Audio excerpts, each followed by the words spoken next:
Welcome back to doctor glass experience. ಈಗ ಸಮಯ ಹೇಗೆ ಬಂದಿದೆ ಅಂದ್ರೆ ಮಕ್ಕಳಿಗೆ ಜ್ವರ ಬರೋದು ಇದೆಲ್ಲ ಸಾಮಾನ್ಯವಾಗಿ ನೀವು ಕಾಣ್ತಾ ಇದ್ದೀರಾ ಈ ಮಳೆಗಾಲದ ಸೀಸನ್ ನಲ್ಲಿ. ಸೊ ಇದಕ್ಕಾಗಿ ನಂದು ಒಂದೇ ಅಡ್ವೈಸ್ ಏನು ಅಂದ್ರೆ ಟೆಂಪರೇಚರ್ ಬೇಗ ಮಗುದು ಕೆಳಗೆ ತರಬೇಕು. ಥ್ರೋಟ್ ಇನ್ಫೆಕ್ಷನ್ಸ್ ಆಗದಂತೆ ನೋಡ್ಕೊಳ್ಳೋದು ಅಂದ್ರೆ ಒಂದು ವಾತಾವರಣ ಕ್ಲೀನ್ ಆಗಿಡಿ.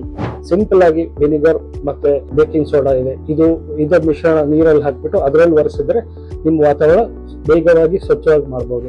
ಯಾವ್ದಾದ್ರು ಫ್ಯಾನ್ಸಿ ಏನು ಡಿಟರ್ಜೆಂಟ್ಸ್ ಎಲ್ಲ ಬೇಕಾಗಿರಲ್ಲ. ನೆಕ್ಸ್ಟ್ ಏನಂದ್ರೆ ಅನದರ್ ಸಿಂಪಲ್ ಥಿಂಗ್ ನೀವು ನೋಡ್ಕೋಬಹುದು ಅಂದ್ರೆ, ಒಂದು ಜ್ವರ ಬಂದಾಗ ಮೊದಲು ಮೈಲ್ಡ್ ಆಗಿ ಜ್ವರ ಬಂದಿರುತ್ತೆ ಅಂದ್ರೆ ಮಾತ್ರೆಗಳಿಗೆ ಸಿರಪ್ಗಳಿಗೆ ಹೋಗ್ಬೇಡಿ. ಫಸ್ಟ್ ನೀವು ದೇಹದ ಟೆಂಪರೇಚರ್ ಅನ್ನು ಕೆಳಗೆ ತರಲಿಕ್ಕೆ ಮಗುವಿಗೆ ಉಗುರು ಬೆಚ್ಚ ನೀರಲ್ಲಿ ಸ್ನಾನ ಮಾಡಿಸಿ, ಉಗುರು ಬೆಚ್ಚ ನೀರು ಕುಡಿಸಿ. ಸೊ ಇದರಿಂದ ಮೂತ್ರ ಜಾಸ್ತಿ ಹೋಗಿ ಅದರಿಂದ ಟೆಂಪರೇಚರ್ ಕೆಳಗೆ ಹೋಗುತ್ತೆ. ಸ್ನಾನ ಮಾಡಿಸಿದಾಗ ಉಗುರು ಬೆಚ್ಚ ನೀರಲ್ಲಿ ಸ್ನಾನ ಮಾಡಿಸಿದಾಗ ಇವಾಪರೇಷನ್ ಆಗ್ಬಿಟ್ಟು ಅದರಿಂದ ದೇಹದ ಟೆಂಪರೇಚರ್ ಕಮ್ಮಿ ಆಗುತ್ತೆ.